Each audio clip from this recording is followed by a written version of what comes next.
لا إله إلا الله محمد رسول الله. لا إله إلا الله محمد رسول الله. لا إله إلا الله محمد رسول الله. لا إله إلا الله محمد رسول الله.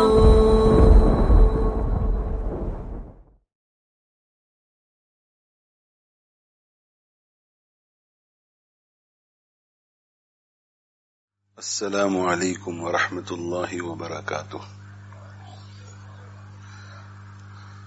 الحمد للہ نحمده ونستعینه ونستغفره ونؤمن به ونتوکل علیہ ونعوذ باللہ من شرور انفسنا ومن سیئات اعمالنا. من يهده الله فلا مضل له ومن يضلله فلا هادي له. ونشهد أن لا إله إلا الله وحده لا شريك له. ونشهد أن سيدنا ونبينا ومولانا محمدا عبده ورسوله صلى الله تعالى عليه وعلى آله وأصحابه وبارك وسلم تسليما كثيرا كثيرا. أما بعد، فقال رسول الله صلى الله عليه وآله وسلم: إذا جاء رمضان فتحت أبواب الجنة وغلقت أبواب النار وصفدت الشياطين، او كما قال صلی اللہ علیہ وآلہ وسلم: رب اشرح لي صدری ويسر لي امری واحلل عقدۃ من لسانی يفقهوا قولی. سبحانك لا علم لنا الا ما علمتنا انك انت العلیم الحکیم. اللهم انفعنا بما علمتنا وعلمنا ما ينفعنا. ان اللہ وملائکتہ یصلون علی النبی یا ایہا الذین آمنوا صلوا علیہ وسلموا تسلیما. اللہم صل وسلم وبارک علی سیدنا ومولانا محمد وعلی آلہ واصحابہ واتباعہ وازواجہ وذریاتہ.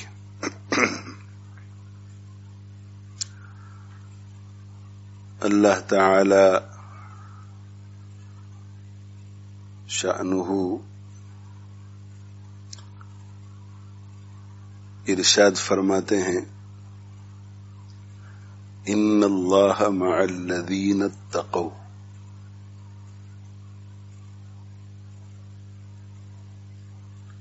بے شک اللہ تعالی شأنہ متقین کے ساتھ ہے.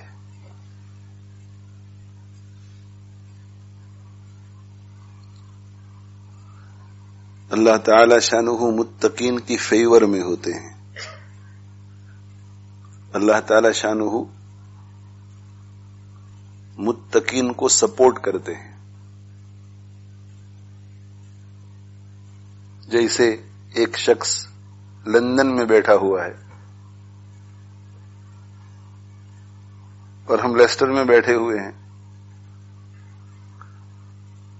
اور وہ پریشان ہو کر کسی معاملے میں فون کرتا ہے،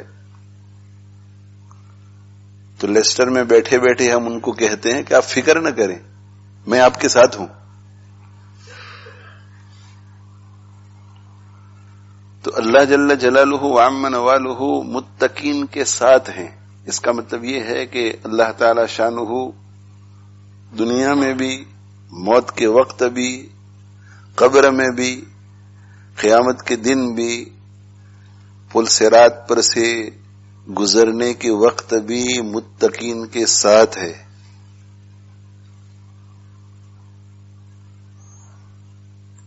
وہ دنیا میں بھی پھسلنے نہیں دے گا متقین کو.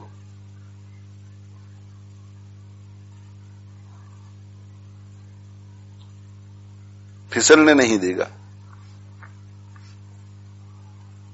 ان تتقوا اللہ یجعل لکم فرقانا.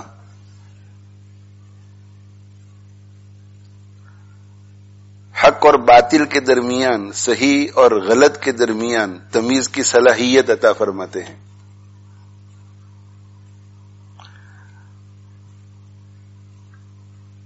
دل میں ایک خلجان پیدا فرما دیتے ہیں، شبہ پیدا فرما دیتے ہیں، جس سے اندازہ ہو جاتا ہے کہ یہ ٹھیک صحیح نہیں لگ رہی ہے. فقیہ نہیں ہے، مفتی نہیں ہے، بڑا عالم نہیں ہے، لیکن دین پر چلنے کے لیے جتنے علم کی ضرورت تھی اتنا علم اس نے حاصل کر لیا ہے اور دین پہ چل رہا ہے، اللہ کی نافرمانی سے بچتا ہے. اور بشری تقاضے سے اگر کوئی غلطی ہو جاتی ہے تو کل پرسوں کا انتظار نہیں کرتا، فوراً توبہ کر لیتا ہے، اللہ معاف فرما دے. یہ ہے متقی. متقی بننے کے لیے محدث ہونا، مفسر ہونا، فقیہ ہونا، علامہ ہونا یہ ضروری نہیں ہے. متقی تو اس کو کہتے ہیں جس کے دل میں گناہوں کی نفرت پیدا ہو جائے.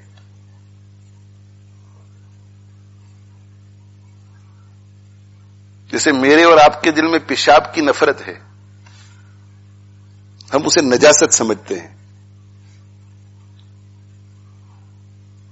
تو جیسے گندگی کی دل میں ایک نفرت ہوتی ہے، اسی طرح گناہ کی دل میں نفرت پیدا ہو جاتی ہے. ہاں، ماحول بشری تقاضے سے گناہ کی گندگی کبھی کبھی لگ جاتی ہے، مگر وہ گناہوں کی طرف شوق سے نہیں جاتا، گناہوں کے تصور سے دل میں ایک قسم کی چیڑ محسوس ہوتی ہے کہ زنا توبہ توبہ، شراب توبہ توبہ، حرام گوشت توبہ توبہ. پیشاب سے ہم سب کو نفرت ہے، بدن پر پیشاب لگ جائے سکون نہیں ملے گا جب تک دھو نہ ڈالیں. کپڑے پر پیشاب کا قطرہ لگ جائے سکون نہیں ملے گا جب تک کہ کپڑے اتار نہ دیں. لیکن پیشاب تو ہمارے جسم سے نکلتا ہے، یہ ایک ہماری مجبوری ہے. تو جب پیشاب کے لیے جاتے ہیں اس وقت بھی کوئی اس چیز کو پسند نہیں کرتا کہ کوئی حرج نہیں ہے، کوئی حرج نہیں ہے، جہاں سے پیشاب نکل رہا ہے وہاں پیشاب لگ رہا ہے، میری مجبوری ہے، اس میں کیا ہو گیا. نہیں، نفرت ہوتی ہے پیشاب سے، چیڑ ہوتی ہے پیشاب سے. اسی لیے انگلی کو پیشاب لگ جائے، ہاتھ کو پیشاب لگ جائے، رانوں کے اوپر قطرے گر جاوے، نہیں، بہت احتیاط سے کام کرتا ہے.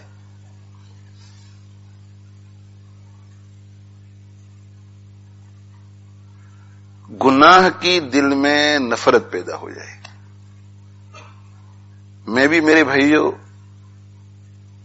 اس حقیقت کا منتظر ہوں کہ اللہ یہ حقیقت میرے دل میں بھی پیدا فرما دے، یہ وصف مجھے بھی عطا فرما دے کہ گناہوں کی نفرت ہو ہمیں.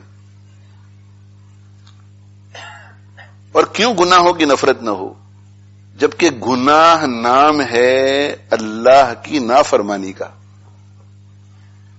گناہ نام ہے خالق کی نافرمانی کا، گناہ نام ہے رب کی نافرمانی کا، گناہ نام ہے پروردگار کی نافرمانی کا، گناہ نام ہے منعم حقیقی کا، منعم حقیقی نافرمانی کا، منعم حقیقی کی نافرمانی کا. گناہ نام ہے محسن اعظم کی نافرمانی کا.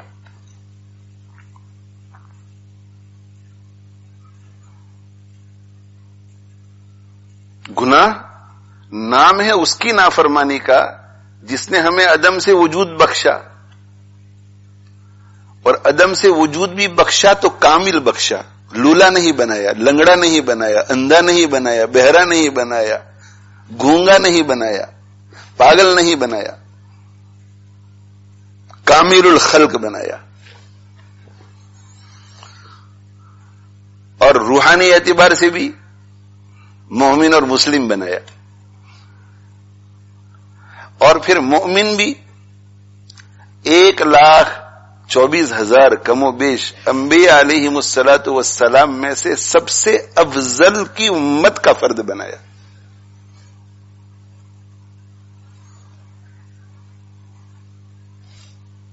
سب سے افضل اللہ کی کائنات میں میرے اور آپ کے آقا جناب محمد الرسول اللہ صلی اللہ علیہ وآلہ وسلم سے بڑھ کر کوئی کامل الخلق نہیں، کوئی کامل الخلق نہیں. نہ آپ کی خوبصورتی کا کوئی مقابلہ کر سکتا ہے، نہ آپ کی سیرت اور آپ کے اخلاق کا کوئی مقابلہ کر سکتا ہے. حضرت آدم علیہ الصلوۃ والسلام اللہ کے پیغمبر اور جلیل القدر پیغمبر، کوئی چھوٹے موٹے آدمی نہیں تھے. حضرت ابراہیم خلیل اللہ، اللہ تعالی شانہ کے جلیل القدر پیغمبر. ان ناموں پہ غور تو کیجیے آپ. آدم علیہ السلام، ابراہیم علیہ السلام، موسیٰ علیہ السلام، عیسیٰ علیہ السلام، داؤد علیہ السلام، اسماعیل علیہ السلام، ادریس علیہ السلام، کتنے بڑے بڑے پیغمبر.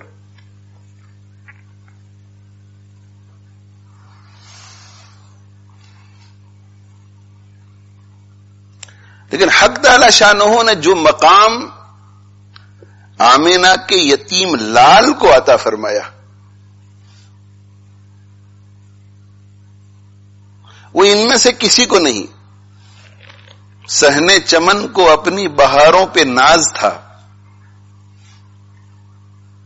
صحن چمن کو، چمن کا جو صحن باغ میں بہار آتی ہے پھولوں کی وجہ سے، صحن چمن کو اپنی بہاروں پہ ناز تھا. جب وہ آئے اس نبوت کے باغ کے اندر آدم علیہ السلام کا پھول کھل رہا تھا. کیسا زبردست پھول ہوگا آدم علیہ السلام، کتنے اونچے اور کتنے بڑے، کتنے فضیلتوں والے. ابراہیم علیہ السلام کا پھول کھل رہا تھا. خلیل اللہ کوئی چھوٹے ہیں؟ چھوٹے آدمی ہیں. اللہ اکبر، اللہ اکبر. تو نبوت کا باغ تھا، اس میں کم و بیش 1,24,000 انبیاء علیہم الصلوۃ والسلام پھولوں کی شکل میں کھل رہے تھے اور ان کی خوشبوئیں مہک رہی تھی. اس باغ کا کیا کہنا جس میں کم و بیش 1,24,000 انبیاء علیہم الصلوۃ والسلام کے پھول کھل رہے ہیں.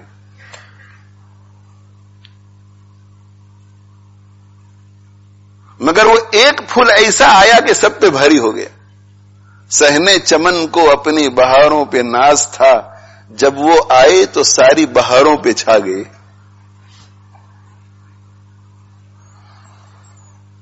کیوں نہ پائے تیری امت خیر امت کا خطاب، کیوں نہ پائے تیری امت خیر امت کا خطاب. تیری امت کو خیر امت کیوں نہ کہا جائے؟ تیری امت کو اللہ نے قرآن میں خیر امت کا لقب دیا ہے، کسی اور نے نہیں.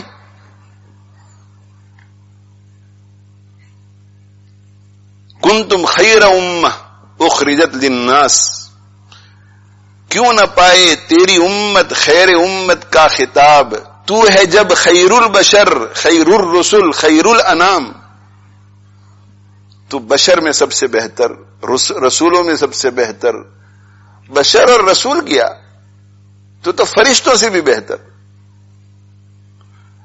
اللہ کی کائنات میں جتنی مخلوقات ہیں ان سب سے بہتر.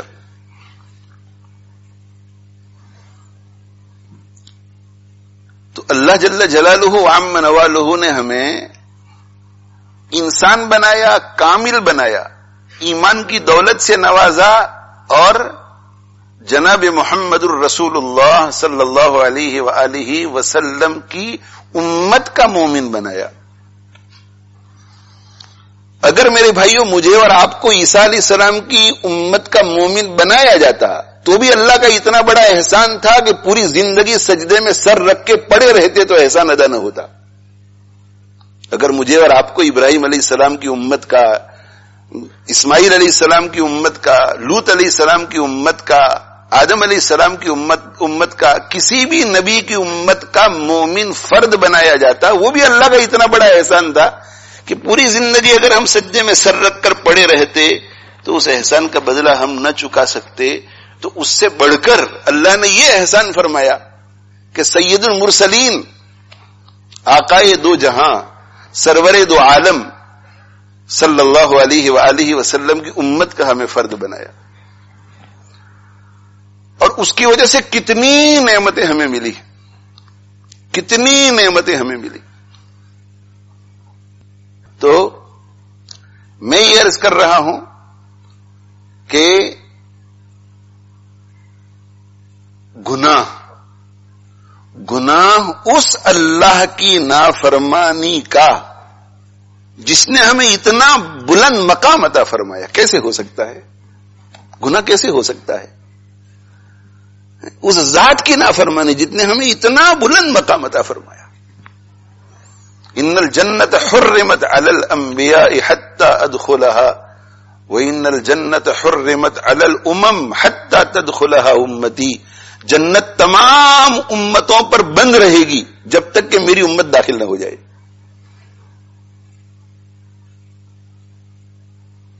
اتنا اونچا مقام اللہ نے مجھے اور آپ کو عطا فرمایا، تو اس اللہ کی نافرمانی کیسے ہو سکتی ہے؟ تو تقوی جو ہے میرے بھائیو، تقوی کا معنی یہ ہے کہ دل میں تقوی ایک نور ہے. ہم تقوی کو سمجھتے نہیں. تقوی ایک نور ہے. وہ نور جب دل میں اتر جاتا ہے تو پھر دل جو ہے وہ گناہوں کی طرف مائل نہیں ہوتا، گناہوں سے اسے نفرت ہو جاتی ہے. پھر وہ دل مائل ہوتا ہے طاعات کی طرف، اللہ کی فرما برداریوں کی طرف، نیکیوں کی طرف.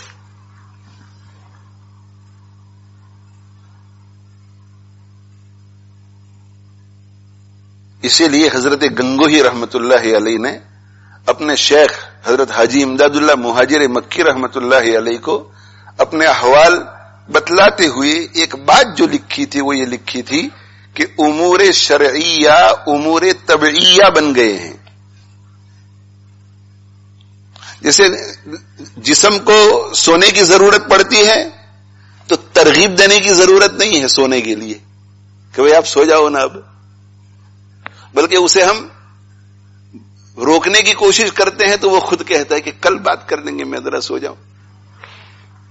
یہ امور طبعیہ، نیچرل جو ڈیمانڈز ہوتے ہیں ہمارے وجود کے، سونا، کھانا، پینا، پیشاب، تو ان چیزوں کے لیے سمجھانا نہیں پڑتا، ان چیزوں کے بارے میں نفع نقصان بیان نہیں کرنا پڑتا کہ سونے کے یہ فائدے ہیں، جاگنے کے یہ نقصانات ہیں، نہ کھانے کے یہ نقصانات ہیں، کھانے کے یہ فائدے ہیں. بھوک لگتی ہے تو یاد دہانی نہیں کرانی پڑتی، بھوک لگتی ہے تو ترغیب دینی نہیں پڑتی، خود بخود ہی طبیعت چل پڑتی ہے. چائے کا تقاضا ہوتا ہے تو بیوی کا انتظار نہیں کرتا، کھانے کا وقت ہو گیا، بھوک لگی ہے تو کسی کے آنے کا انتظار نہیں کرتا. کبھی کچن میں پہلے کام نہیں کیا ہے، مائکرو ویو پہلے کبھی نہیں چلایا ہے، مگر وہ ادھر ادھر کچھ نہ کچھ کرے گا. یہ ہے طبعی معاملات، طبعی کام. یہ جو طبعی کام ہے اس میں کوئی تکلف نہیں ہوتا، کوئی تکلیف نہیں ہوتی، لطف آتا ہے، مزہ آتا ہے، پریپریشن کرتے ہوئے بھی مزہ آتا ہے.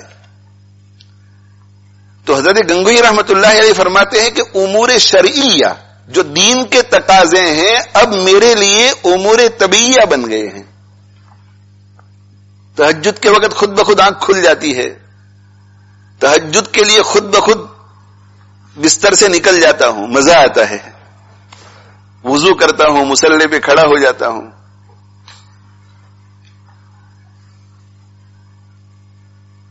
امور شرعیہ امور طبعیہ بن گئے ہیں. ایک شخص بھوکا ہے، نیند بھی بہت آ رہی ہے اور بھوک بھی ہے، تو بھوک کی شدت کی وجہ سے وہ اس نیند میں بھی کھانے پینے کا انتظام کرتا ہے. وہ غنودگی کی حالت میں بھی وہ کچن میں جائے گا، کچھ نہ کچھ ڈھونڈے گا ادھر ادھر سے، اور اسے وہ مشقت نہیں لگتی، نیند نہیں آ رہی ہے بھوک کی وجہ سے، ہے غنودگی، تھکا ہوا بدن ہے. تو اسی طرح 24 گھنٹے سے جاگ رہے ہیں اور رات کو سونے کا موقع ملا اور سوئے تہجد کے 1 گھنٹہ پہلے، مگر وہ تہجد امر طبیعی بن چکی ہے، اس لیے 1 گھنٹے کے بعد آنکھ کھل جاتی ہے، اور آنکھ کھلنے کے بعد پھر دوبارہ سونے میں مزہ نہیں آتا جب تک کہ وہ تہجد اور فجر سے فارغ نہ ہو جائے.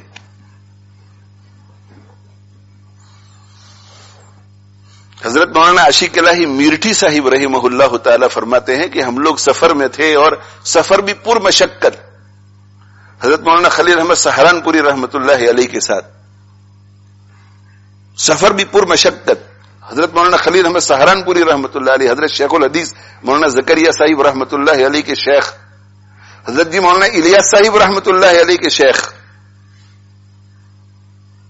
حضرت گنگوہی رحمۃ اللہ علیہ کے خلیفہ خاص محدث کبیر،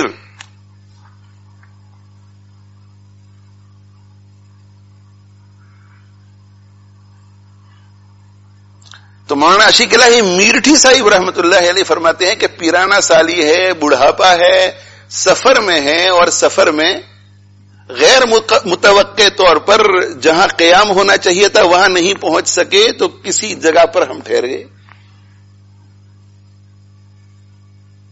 بتی فانوس لائٹ وغیرہ کا انتظام نہیں، بیت الخلا وغیرہ کا جیسا انتظام ہونا چاہیے نہیں، اور حضرت پر بڑھاپا طاری، سفر کی تھکاوٹ، اور سفر کی تھکاوٹ کے ساتھ جتنا سونا چاہیے تھا اتنا اگلی رات بھی سو نہیں سکے تھے، تو حضرت فرماتے ہیں مولانا عاشق الہی میرٹھی صاحب رحمۃ اللہ علیہ کہ میرے وہم و گمان میں بھی نہیں تھا کہ حضرت آج تہجد کے لیے اٹھیں گے۔ ایک شیخ کامل ہو بہت اعلیٰ درجے کا، جو روزانہ تہجد کی نماز کا اہتمام کرتا ہو، اس کے بارے میں مرید کو یہ خیال آئے کہ آج حضرت شاید تہجد نہ پڑھیں، تو اس سے اندازہ آپ لگاؤ کہ کتنے تھکے ہوئے ہوں گے اور کتنا پرمشقت سفر رہا ہوگا۔ فرماتے ہیں آنکھ کھل گئی میری، آنکھ کھلی، تہجد کا وقت تھا، تو جو خادم ہوتا ہے اس کی نظر اپنے مخدوم پر ہوتی ہے کہ سوئے ہوئے ہیں نہیں، لیٹے ہوئے ہیں یا نہیں، جاگ تو نہیں رہے ہیں، کسی چیز کی ضرورت تو نہیں، تو کہ حضرت کے بستر کی طرف دیکھا تو غائب، حضرت نہیں تھے۔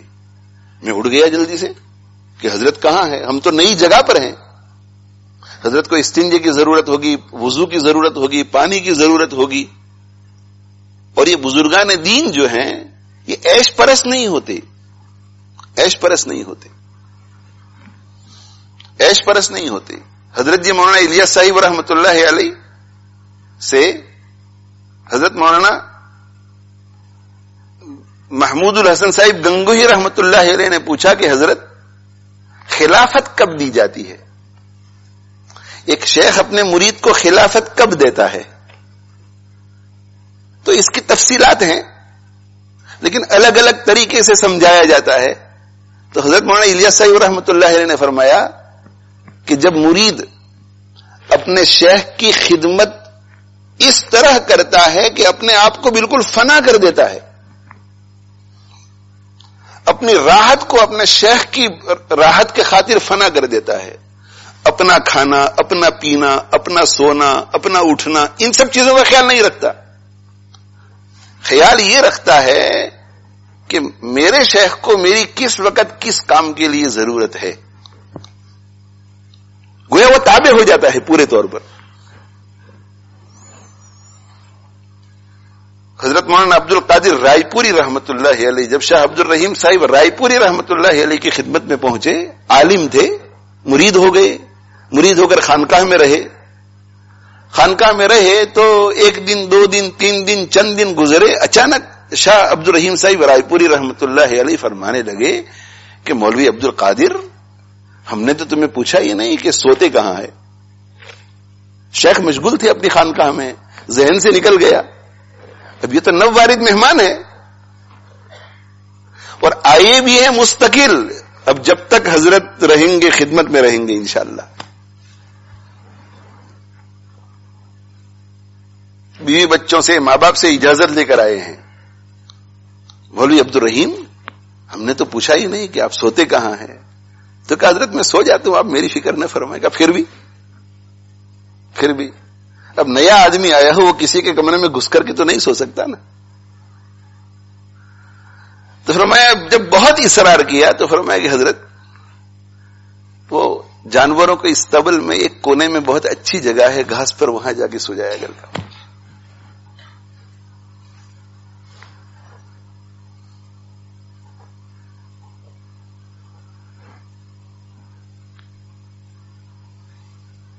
ایسے فنا خدمت میں، شیخ کی خدمت میں فنا. تب میرے بھائیوں پھر ملتا بھی بہت ہے. میرے حاجی صاحب رحمت اللہ علیہ ارشاد فرماتے تھے کہ شیخ میں شان محمدی ہو اور مرید میں شان صدیقی ہو تو پھر کام بنا بنایا ہوا ہے. شیخ میں شان محمدی ہو، شان محمدی، اس میں سب کچھ آ گیا، اتباع شریعت، فکر آخرت، دوسروں کو دینی فائدہ پہنچے، لوگ دین پر آئے، اللہ سے جڑے. شان محمدی میں زہد بھی آ گیا، دنیا سے بے رغبتی، تواضع، دوسروں کی ہمدردی، خیر خواہی، متواصل الاحزان، دائم الفکر، یہ سب کچھ آ گیا اس میں. سخاوت، ذکر و فکر، ہر وقت اللہ کا دھیان. تو شیخ میں شان محمدی ہو اور مرید میں شان صدیقی ہو. اور حضرت فرماتے تھے کہ شان صدیقی کیا ہے؟ شان صدیقی ہے صحبت اور خدمت. حضرت یہ فرماتے تھے کہ میں جب حضرت صدیق کی زندگی کو دیکھتا ہوں تو مجھے دو ہی چیزیں نظر آتی ہیں. رسول اللہ صلی اللہ علیہ وسلم کی صحبت نظر آتی ہے، رسول اللہ صلی اللہ علیہ وسلم کی خدمت نظر آتی ہے.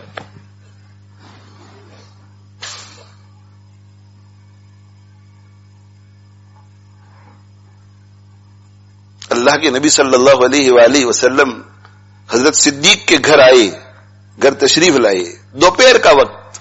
حضرت عائشہ رضی اللہ عنہا فرماتی ہے تعلق کس قدر ہوگا؟ فرماتی ہے کہ جب سے میں نے ہوش سنبھالا تو میں نے یہ دیکھا کہ آقا صلی اللہ علیہ وسلم ہمارے گھر روزانہ صبح کو تشریف لاتے تھے اور شام کو تشریف لاتے تھے. ایسا کبھی نہیں ہوتا تھا کہ دن میں 2 مرتبہ آقا صلی اللہ علیہ وسلم ہمارے گھر میں تشریف نہ لاتے ہوں. اور عائشہ صدیقہ رضی اللہ عنہا نے ہوش اس وقت سنبھالا جب آپ نبی بنائے جا چکے تھے. تو نبوت ملنے کے بعد، نبوت کی مشغولیوں کے باوجود صبح بھی ابو بکر کے گھر اور شام بھی ابو بکر کے گھر. جب حضرت عمر رضی اللہ عنہ کی شہادت ہوئی، وہ تو دوسرے نمبر پر آتے ہیں، تو چارپائی کے اوپر، جس سریر کے اوپر ان کو غسل دیا جا رہا تھا اس کے اوپر حضرت کو رکھا گیا تھا اور چاروں طرف لوگوں کے گھیراؤ میں تھے، ابھی غسل دینا باقی تھا. تو حضرت ابن عباس رضی اللہ عنہما فرماتے ہیں کہ میرے پیچھے ایک صاحب تھے اور وہ یہ کہہ رہے تھے کہ مجھے تو پتا ہی تھا، حضرت عمر رضی اللہ عنہ کے بارے میں کہہ رہے تھے، مجھے تو پتا ہی تھا کہ آپ کی موت اسلام پر شہادت کے ساتھ آئے گی. مجھے تو پتا ہی تھا کہ اتنے اونچے مقام پر پہنچ کر آپ کا انتقال ہوگا، مجھے پتا ہی تھا. کیوں؟ آپ کو کیسے پتا تھا؟ تو وہ کہنے لگے، وہ خود بات کر رہے ہیں، پیچھے سے سب سن رہے ہیں، مجھے تو پتا ہی تھا یہ عمر کہ تمہیں اللہ تعالی شانہ بہت اونچے مقام کے ساتھ اپنے پاس بلائیں گے. اس لیے کہ اللہ کے نبی صلی اللہ علیہ وسلم جب بھی گفتگو فرماتے تھے اور اپنی روزمرہ کی بات کرتے تھے تو آپ کی زبان پر ایسا ہوتا تھا کہ آج میں ابو بکر اور عمر گئے، آج میں ابو بکر اور عمر آئے، آج میں ابو بکر اور عمر بیٹھے ہوئے تھے، آج میں ابو بکر اور عمر یوں، میں ابو بکر اور عمر یوں. تو کہا مجھے پتا تھا کہ زندگی میں جب اللہ کے نبی صلی اللہ علیہ وسلم ہر چیز میں عمر ابو بکر عمر ابو بکر عمر، تو مجھے پتا تھا کہ جس مقام پر اور جہاں اللہ کے نبی صلی اللہ علیہ وسلم ہیں تم دونوں اس مقام کے بہت قریب ہوں گے اور ان کے ساتھ ہی تمہارا حشر بھی ہوگا اور قیامت کے دن جنت میں بھی ان کے ساتھ ہی تم ہوں گے.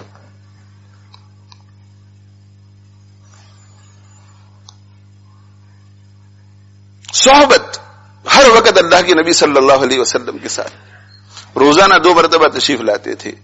تو کہتی ہیں حضرت عائشہ رضی اللہ عنہا کہ ایک دن دوپہر کے وقت چلچلاتی گرمی میں آپ صلی اللہ علیہ وسلم اپنے چہرے اور سر کے اوپر کپڑے ڈالے ہوئے آئے, بہت گرمی تھی. کسی نے حضرت ابو بکر سے کہا کہ ھذا رسول اللہ صلی اللہ علیہ وسلم یاتی الیکم, یہ اللہ کے رسول صلی اللہ علیہ وسلم تشریف لا رہے ہیں. صدیق فرماتے ہیں کہ میں سمجھ گیا کہ کوئی خاص بات ہے, کوئی خاص بات ہے. تو تشریف لائے اور مجھ سے فرمایا کہ مجھے ہجرت کی اجازت مل گئی ہے, مجھے ہجرت کی اجازت مل گئی. اس سے پہلے صدیق اکبر رضی اللہ تعالیٰ عنہ اجازت لینے کے لیے حاضر ہوئے کہ اگر آپ مجھے اجازت دے دیں تو میں مدینہ منورہ چلا جاؤں, سب جا رہے ہیں. الگ ہونا نہیں چاہتے تھے لیکن حالات تھے صدیق پر, حالات تھے صدیق پر. تو کہا کہ میں چلا جاؤں. مطلب یہ تھا کہ کچھ حالات ذرا درست ہوں پھر آؤں گا. تو حضور اکرم صلی اللہ علیہ وسلم نے یہ ارشاد فرمایا کہ ابھی نہیں, ابھی نہیں, مجھے امید ہے کہ مجھے بھی اجازت ملے گی ہجرت کی. کہا اچھا پھر تو میں یہی رہوں گا. رہے. اب جب اللہ کے نبی صلی اللہ علیہ وسلم نے فرمایا کہ مجھے ہجرت کی اجازت مل گئی ہے, اب یہ پرخطر سفر تھا. اسے کہ جیسے ہی آپ نکلتے ہیں مکہ مکرمہ سے تو وہ قریش کے بنو ہاشم کے قبیلے کی طرف جو ایک چاروں طرف گھیراؤ تھا اس زمانے کے اعتبار سے, خاندان سپورٹ میں تھا پورا, اور بنو ہاشم بہت عزت والا خاندان تھا, وہ ختم ہو جائے گا اور اللہ کے نبی صلی اللہ علیہ وسلم کی جان خطرے میں پڑ جائے گی اور آپ کے ساتھ جو ہوگا اس کی جان میں خطرے میں پڑ جائے گی. لیکن جیسے ہی یہ سنا کہ مجھے اجازت مل گئی ہے ہجرت کی تو سب سے پہلا لفظ جو حضرت صدیق کی زبان سے نکلا وہ یہ تھا کہ الصحبت یا رسول اللہ, یہ اللہ کے رسول صلی اللہ علیہ وسلم میں صحبت چاہتا ہوں, آپ کے ساتھ جانا چاہتا ہوں. الصحبت یا اريد الصحبت یا رسول اللہ, اريد الصحبت یا رسول اللہ. تو اللہ کے نبی صلی اللہ علیہ وسلم نے جواب میں ارشاد فرمایا کہ الصحبت یا ابا بکر. جی بالکل, ہم بھی یہی چاہتے ہیں, ہم بھی یہی چاہتے ہیں. تو یہ صدیق اکبر صحبت, ایک صحبت اور دوسری چیز خدمت. صحبت اور خدمت یہ ہے مقام صدیقیت, یہ ہے مقام صدیقیت. تو میں یہ عرض کر رہا تھا کہ حضرت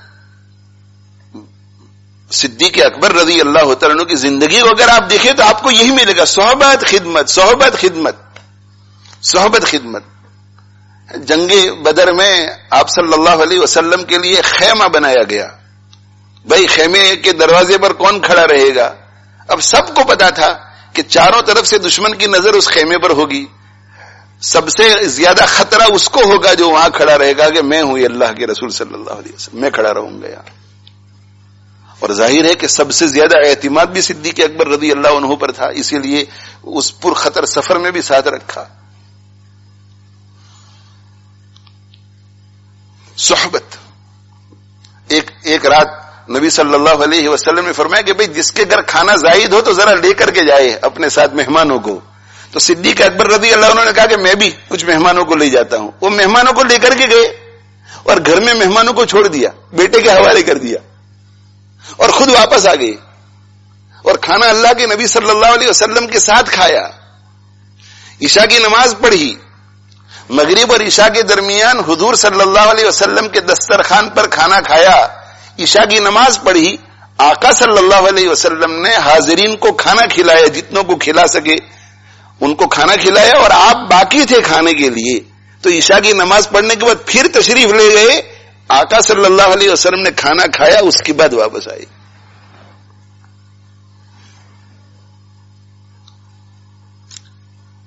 تو حضرت مولانا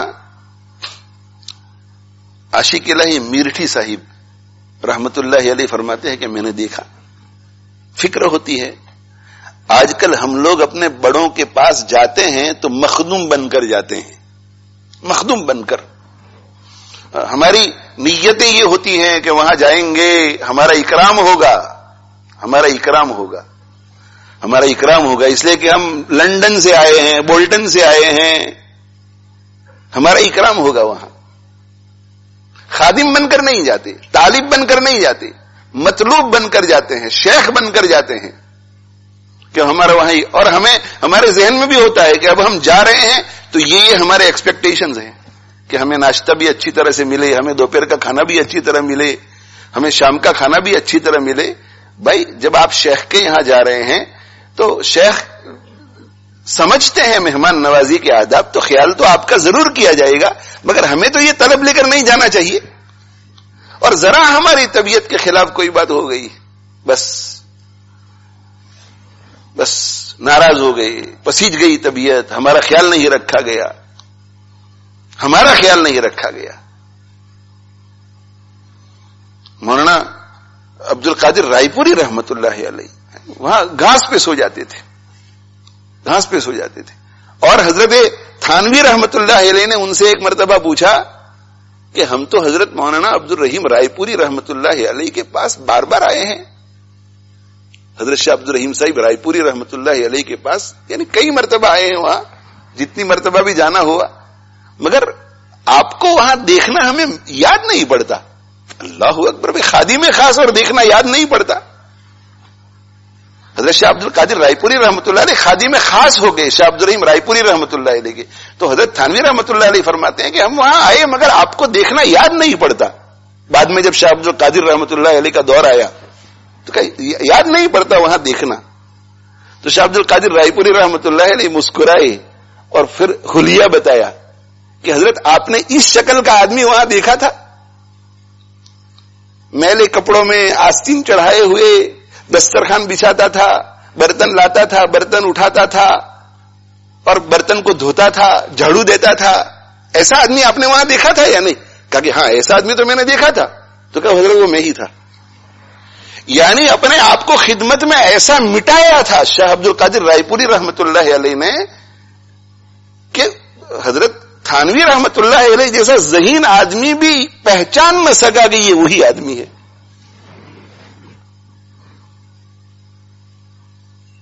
اور حضرت شاہ عبد الرحیم رائے پوری رحمت اللہ علیہ کی خانقاہ میں بہت دیر سے آنے والوں میں, لیکن خانقاہ سنبھالی حضرت شاہ عبد القادر رائے پوری رحمت اللہ علیہ نے, اور بہت اعلیٰ درجے کا مقام ان کو ملا, بہت اعلیٰ درجے کا مقام ملا.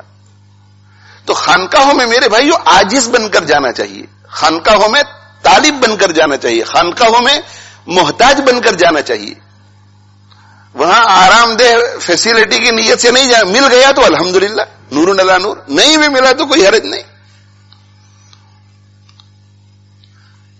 حضرت تھانوی رحمت اللہ علیہ کے یہاں سب مشائخ کا الگ الگ رنگ تھا.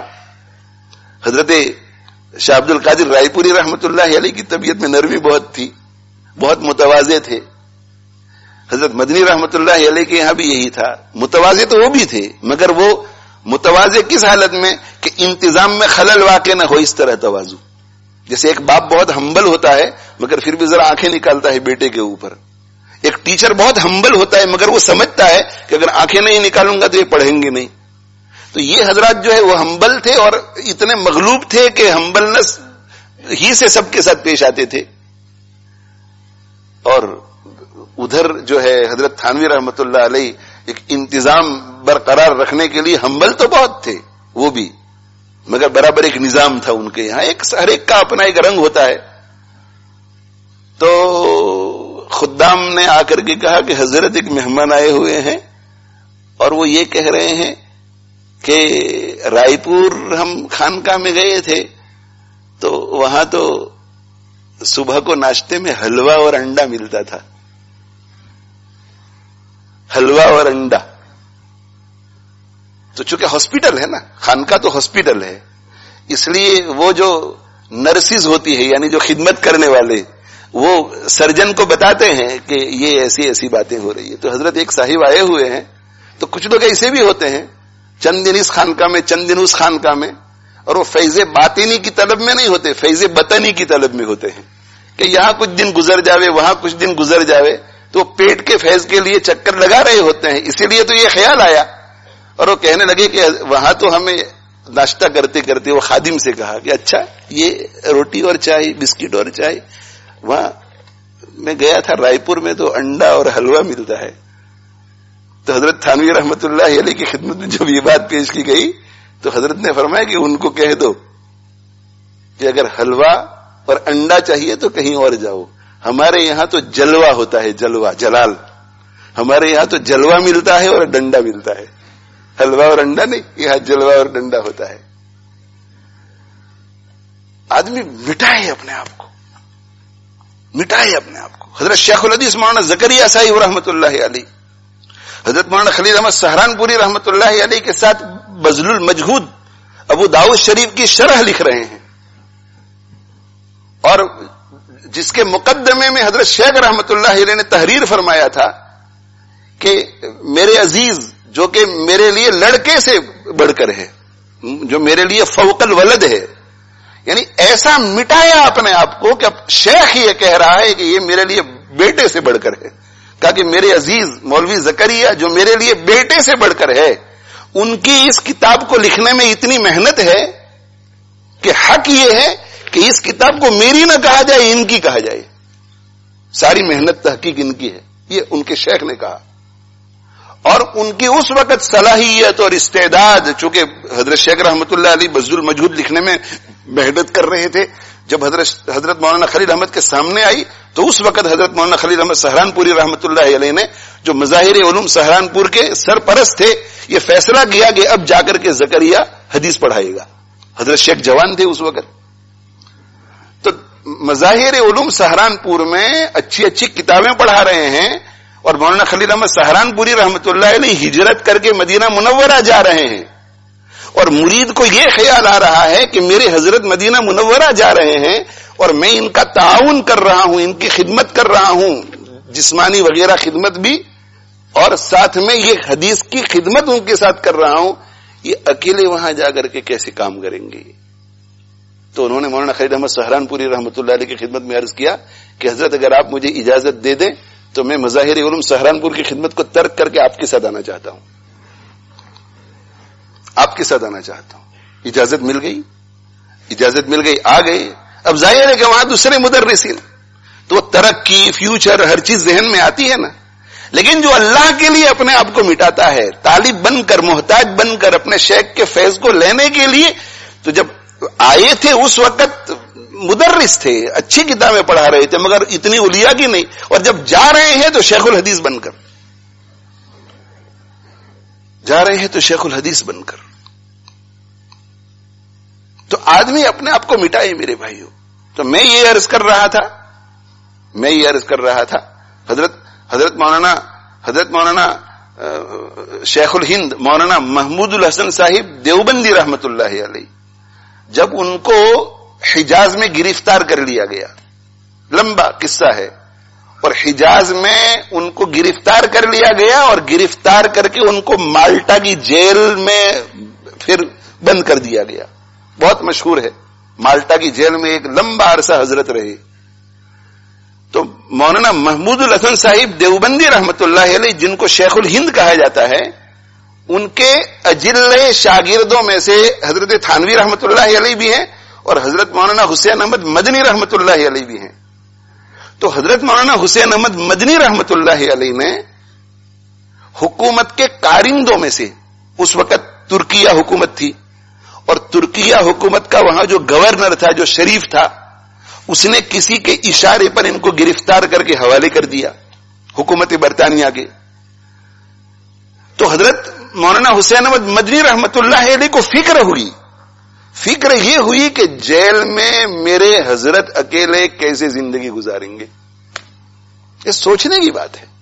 آج دنیا میں کسی بھی شیخ کو اگر حکومت گرفتار کر دے، اللہ سب کی حفاظت فرمائے، کون مرید ایسا ہوگا جس کا دل یہ کرے گا کہ میں بھی جیل میں ان کے ساتھ جا کر کے رہوں؟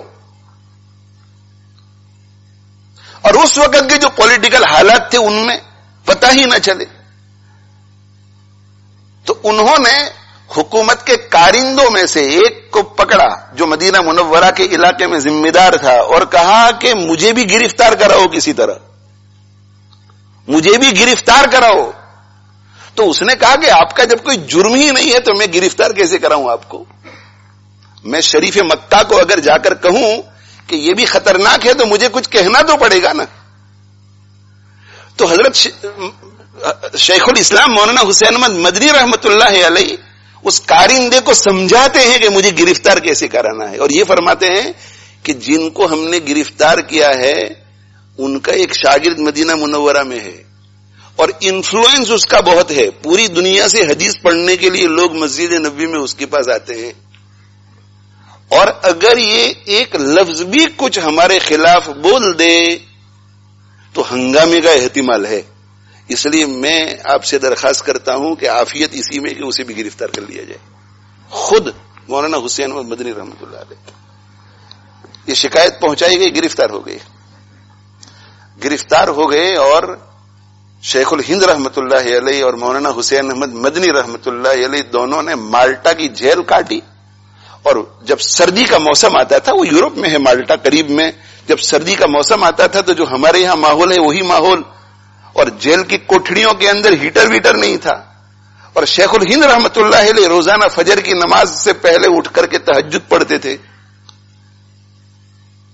تو حالات میں لکھا ہے کہ حضرت مولانا حسین احمد مدنی رحمۃ اللہ علیہ رات کو اپنے شیخ کی خدمت کرتے تھے اور سلا دیتے تھے, اور سلانے کے بعد پھر ایک برتن ایک پیالے میں پانی لیتے تھے, اتنا پانی جس سے آدمی وضو کر سکے, اور اپنی رانوں اور اپنے پیٹ کے درمیان اس برتن کو لے کر ایسے بیٹھ جاتے تھے تاکہ پانی گرم تو نہ ہو سکے لیکن کم سے کم جب حضرت اٹھے تو ٹھنڈا نہ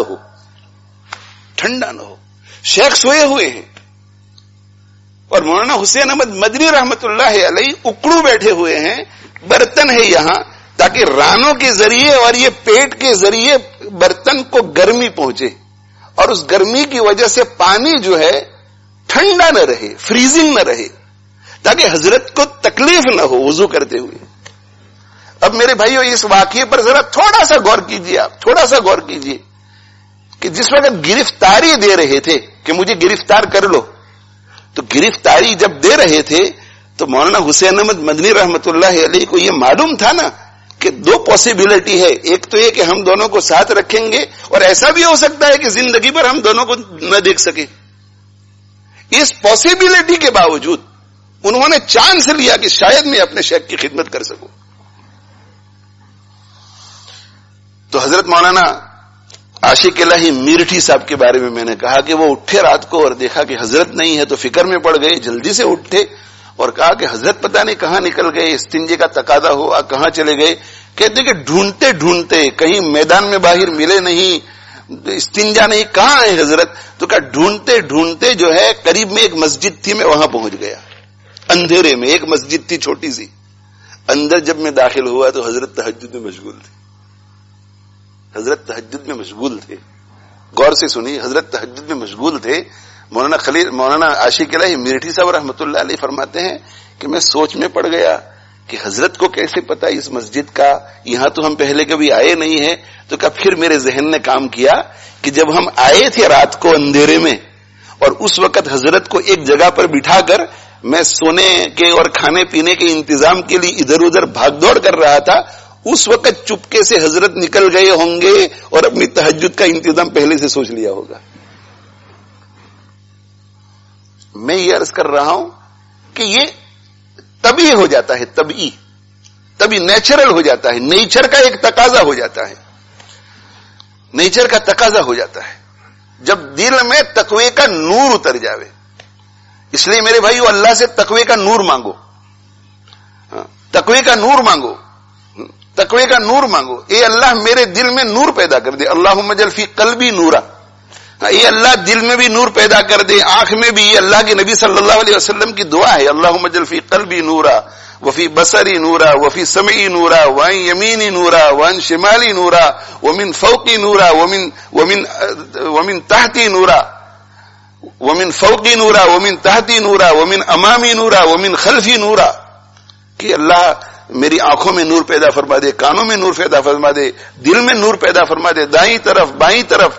جب یہ تقوی کا نور میرے بھائیوں دل میں اتر جاتا ہے, تقوی کا نور, پھر اتنا زیادہ ایفرٹ نہیں کرنا پڑتا, ایفرٹ نہیں کرنا پڑتا.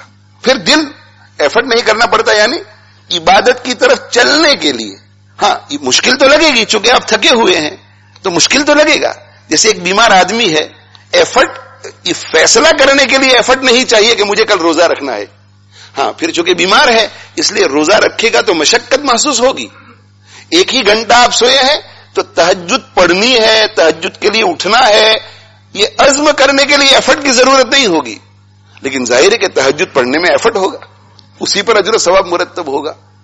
تو یہ تقوی جب آ جاتا ہے, تقوی کا نور. ابھی ہم لوگ جو ہیں, ہمارے دلوں میں تقوی کا نور نہیں. ہماری حالت کیسی ہے؟ ہماری اس وقت حالت ایک جو ہے وہ گاڑی ہے جو اپنے انجن سے چل رہی ہے, ایک گاڑی اپنے انجن سے چل رہی ہے, اور دوسری گاڑی جس کو ٹو کیا جا رہا ہے.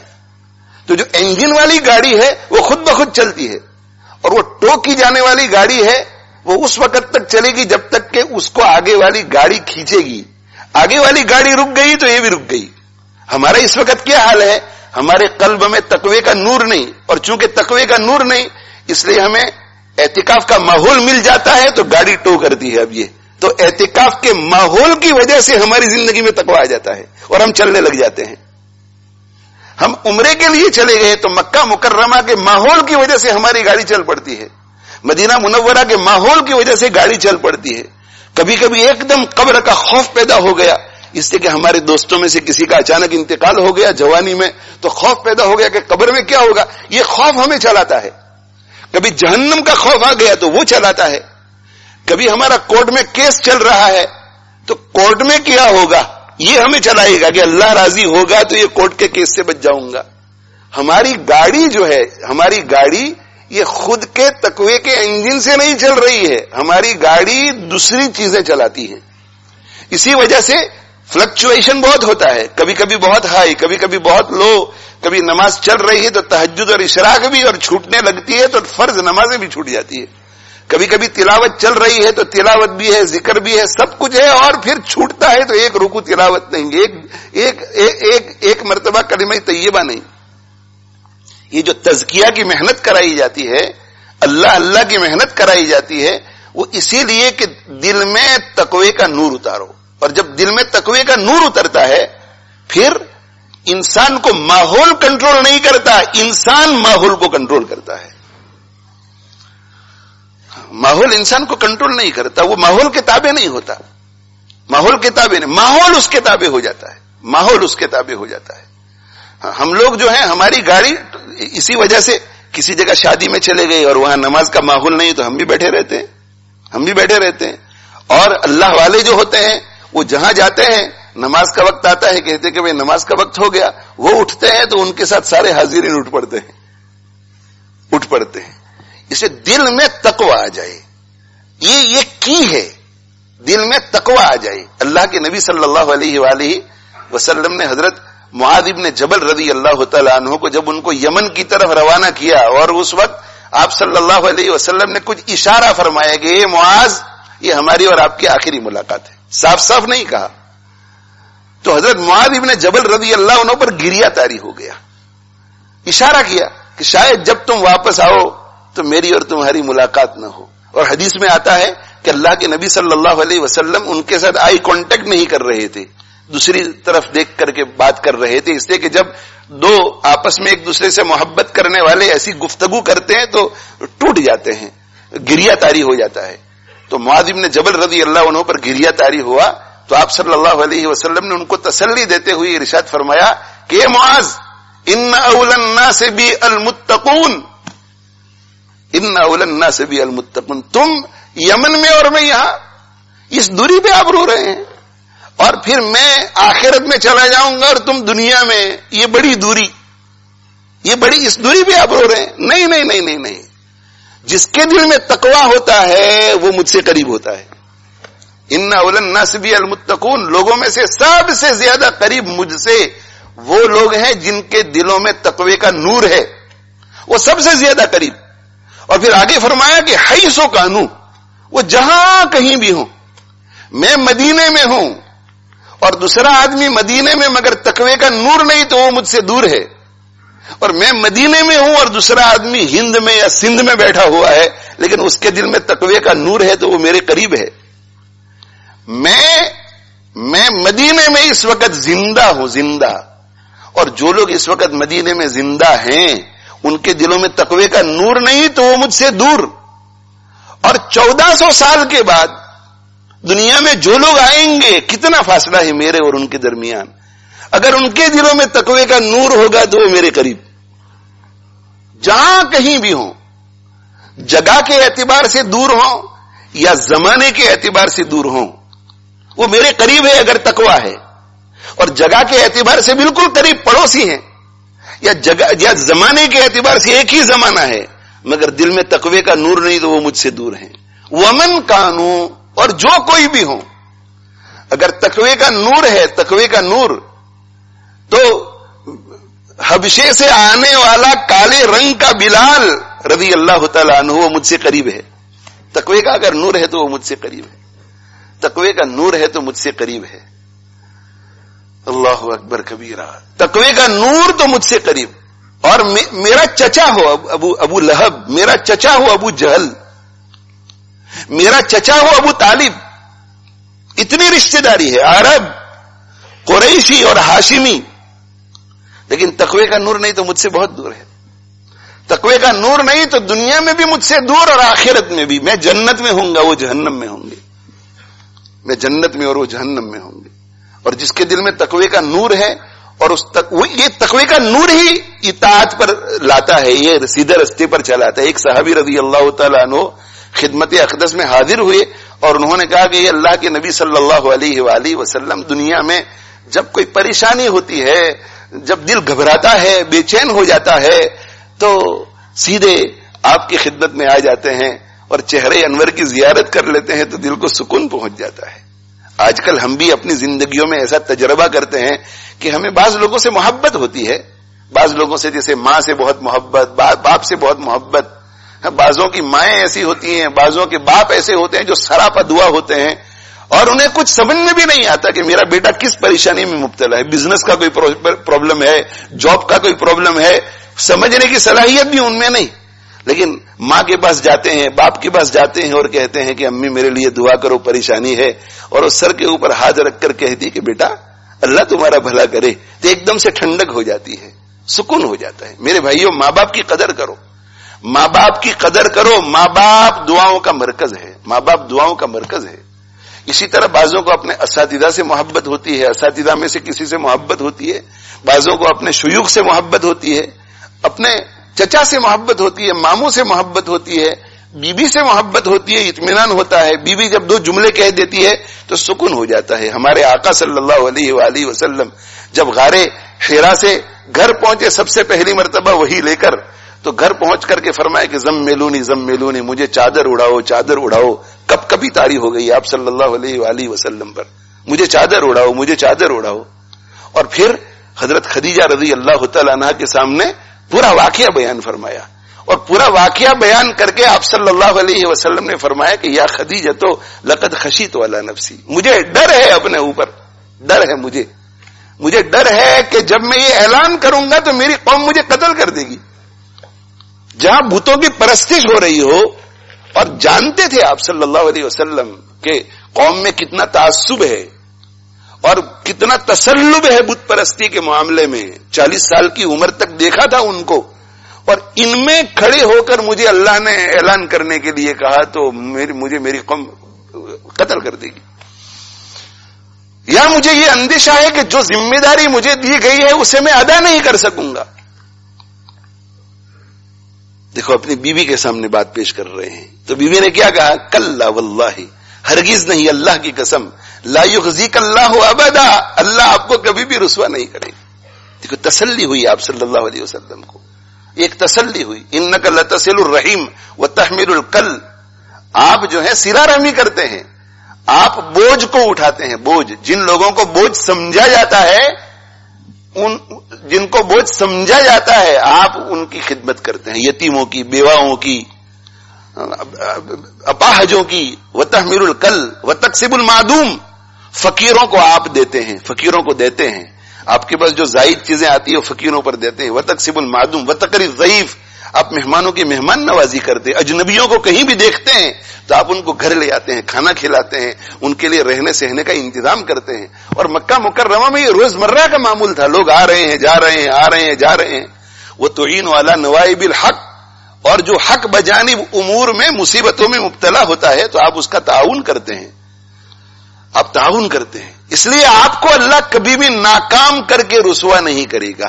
یہ حضرت خدیجہ رضی اللہ عنہا نے تسلی دی، اور شارحین فرماتے ہیں کہ یہ عقلی دلیل پیش کی کہ میری عقل یہ کہتی ہے، میری عقل یہ کہتی ہے کہ آپ ناکام نہیں ہو سکتے، اس لیے کہ جس شخص کے اندر یہ اونچے اوصاف ہوں، اعلیٰ درجے کی خوبیاں ہوں، یہ بلند ترین خصلتیں ہوں، وہ کیسے ناکام ہو سکتے ہیں؟ عقلی دلیل پیش کی. اور پھر ورقہ ابن نوفل کے پاس گئی، اور ورقہ ابن نوفل کے پاس جو کہ آسمانی کتابوں کے بہت بڑے عالم تھے، ان کے پاس جا کر کے چپکے سے پہلے پوچھا کہ محمد صلی اللہ علیہ وسلم ایسا ایسا کہہ رہے ہیں، میرے شوہر ایسا ایسا کہہ رہے ہیں، ذرا تنہائی میں راز میں آپ سے بات کرنے کے لیے آئی ہوں کہ کیا رائے ہے آپ کی؟ تو ورقہ ابن نوفل نے کہا کہ جو کچھ وہ کہہ رہے ہیں اگر وہ ویسا ہی ہے تو پھر ان کے پاس وہی فرشتہ وہی لے کر آیا ہے جو موسیٰ کے پاس آیا تھا. خدیجہ کتنی ہوشیار تھی، اللہ سب کو ایسی بیویاں نصیب فرماوے. کتنی ہوشیار کہ شوہر کو تسلی دی، عقلی دلیل پیش کی کہ نا نا نا نا نا آپ کون سے برے کام کرتے ہیں کہ آپ کو اللہ رسوا کرے گا، آپ اچھے اچھے کام کرتے ہیں. سلا دیا، اور سلانے کے بعد جگا کر کے بھی تو کہہ سکتے تھے کہ تم ورقہ کے پاس جا کر پوچھو، نہیں وہ خود پہلے گئی، اس لیے کہ ہو سکتا ہے کہ کوئی گڑبڑ ہو. خود گئی اور خود جا کر کے تسلی کر لی. جب تسلی کر لی پھر جب اٹھے آپ صلی اللہ علیہ وسلم تو آپ صلی اللہ علیہ وسلم کی خدمت میں عرض کیا کہ ورقہ آسمانی کتابوں کے عالم ہیں، اگر آپ فرمائیں تو ذرا ان کے پاس ہو آئیں. ایسی بیویاں ہیں، عورتیں ایسی ذہین عورتیں دنیا میں آئی ہیں میرے بھائیوں. یہ تو میں زمانے جاہلیت کے دور کی بات کر رہا ہوں. جس کے دل میں ایمان اتر جاوے، جس کے دل میں اللہ کی محبت اتر جاوے، وہ عقل مند کیسے نہیں ہو سکتا؟ وہ کیسے عقل مند نہیں ہو سکتا؟ لے کر کے آئیں، اور ورقہ ابن نوفل نے آپ صلی اللہ علیہ وسلم سے پورا قصہ سنا، اور پھر وہی کہا ورقہ ابن نوفل نے کہ تمہارے پاس تو وہی فرشتہ آیا ہے جو موسیٰ علیہ الصلوۃ والسلام کے پاس وہی لے کر کے آیا تھا.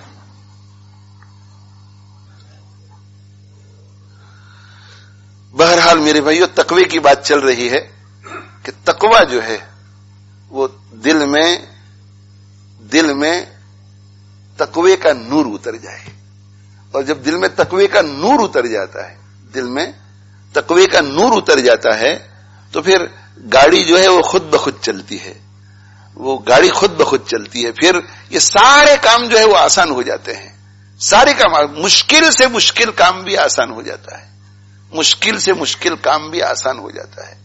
تو اصل جو بنیادی چیز ہے وہ تقوی ہے کہ دل میں تقوی کا نور اتر جائے.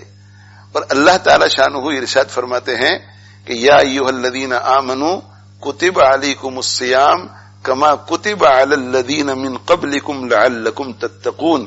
اے ایمان والو، تم پر روزے فرض کیے گئے جیسا کہ تم سے پہلے لوگوں پر روزے فرض کیے گئے تھے، لعلکم تتقون، تاکہ تم متقی بن جاؤ، تاکہ تمہارے اندر تقوی آ جائے. اب میرے بھائیو، کتنے رمضان گزر گئے ہماری زندگیوں میں، رمضان پہ رمضان گزرتے چلے جا رہے ہیں، مگر ہمارے دل میں ابھی تک تقوی کا نور نہیں آیا.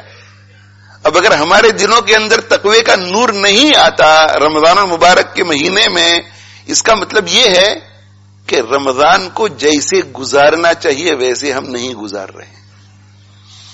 تو رمضان کو کیسے گزارنا چاہیے؟ نمبر 1، پورے رمضان میں ایک بھی گناہ نہیں ہونا چاہیے. پورے رمضان میں ایک بھی گناہ نہیں ہونا چاہیے. یہ عزم کر لو آج سے کہ پورے رمضان میں ایک بھی گناہ نہیں ہونا چاہیے. نمبر 2، پورے رمضان میں ایک بھی لمحہ ضائع نہیں ہونا چاہیے. لا یعنی ایسا کوئی کام نہ ہو جس کا نہ دنیا میں فائدہ نہ آخرت میں فائدہ. بھئی سو گئے تو سونے کی وجہ سے دنیا میں فائدہ ہے، دنیاوی فائدہ ہے کہ بدن کو راحت ملتی ہے.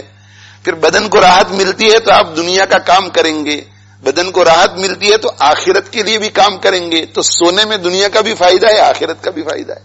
آپ کھانا کھا رہے ہیں، اس میں دنیا کا بھی فائدہ ہے، آخرت کا بھی فائدہ ہے کہ جسم ٹھیک ٹھاک رہتا ہے. آپ بیان میں بیٹھے ہوئے ہیں تو آخرت کا فائدہ ہے، آپ نماز پڑھ رہے ہیں تو آخرت کا فائدہ ہے، آپ نوکری کے لیے چلے گئے تو دنیا کا فائدہ ہے، اور پھر حلال روزی کما رہے ہیں تو آخرت کا بھی فائدہ ہے. ایسا کام جس کا نہ دنیا میں کوئی فائدہ نہ آخرت میں،